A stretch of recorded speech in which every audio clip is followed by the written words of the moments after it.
Hello there, what's up? It's your girl Truth 254, and this is the next upcoming Rihanna's of Kenya, the next upcoming sensational international singer.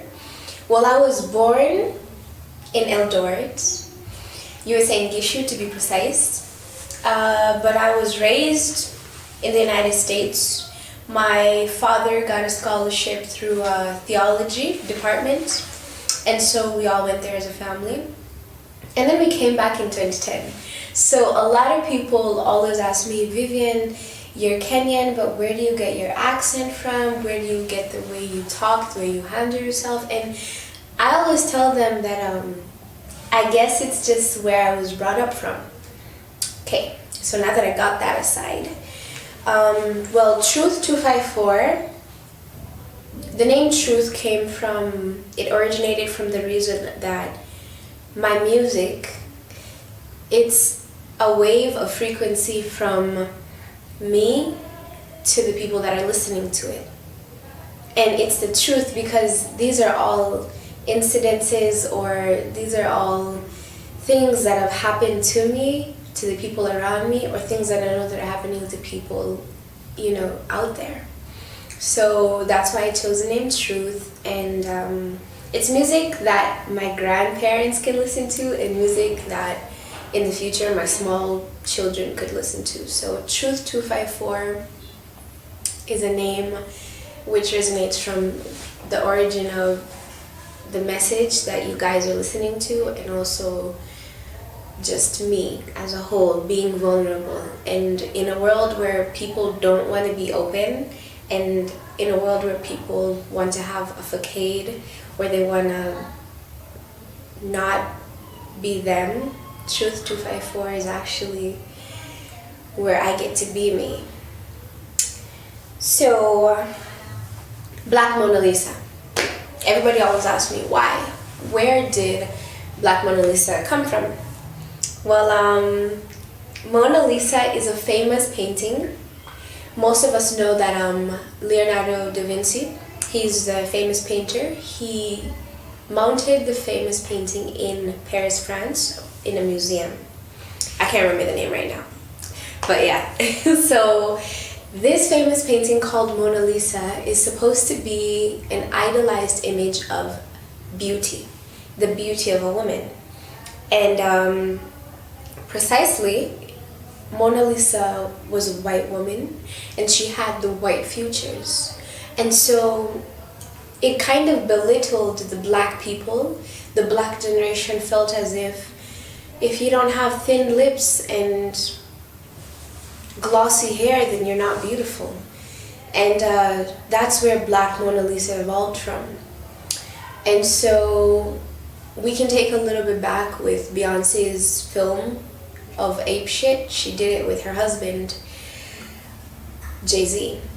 And the Carters decided to do Ape Shit, and I remember vividly, they stood in front of the framed picture of Mona Lisa. And this was a message of them saying that this is their version of beautiful, and that black is beautiful, black is power. And so also there's this verse in Black Mona Lisa, it says, "Brown skin girl, you're the image of imperfection. From your African locks to the way that your skin just glistens."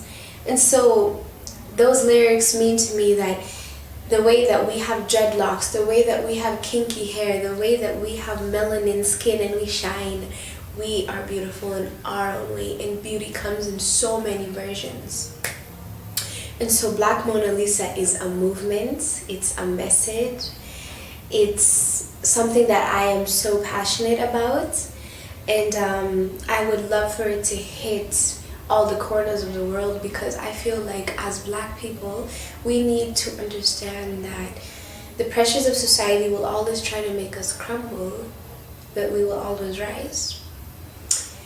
Because Black Lives Matters.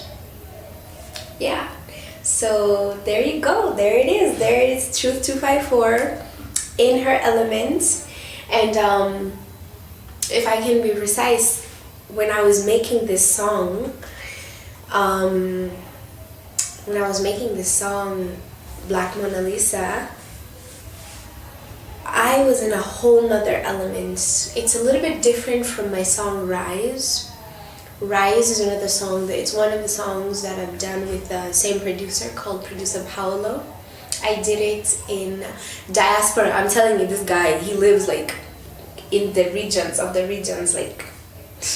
But I guess that's where creativity is found. So we did this track, Rise, with producer Paolo. And I want to give him the credits because he did an amazing job. It was amazing. My family loves it, precisely my mom and dad. And Rise is a motivational song. It's really different from Black Mona Lisa. If you listen to Rise and Black Mona Lisa, you would tend to think that they're probably not the same people. And that's where Truth 254 comes in. You see, Truth 254 is someone who's making music for herself. I'm not here to please the crowd. I know that might sound a little bit crazy, but that's how you secure the bag. When you find your originality and you do you. So Truth 254 wants to shake it up. One day I might release a reggae track. One day I might channel my inner Rihanna, bad girl Riri, might do a little, I don't know, bust some tires out there, but that's what Truth 254 is. She lives in the moment, she's not afraid to be vulnerable, and she lets the crowd know what she's thinking and how she's feeling. And I know that that is what you do if you're really there for the music, if you really want to make a difference in someone's life.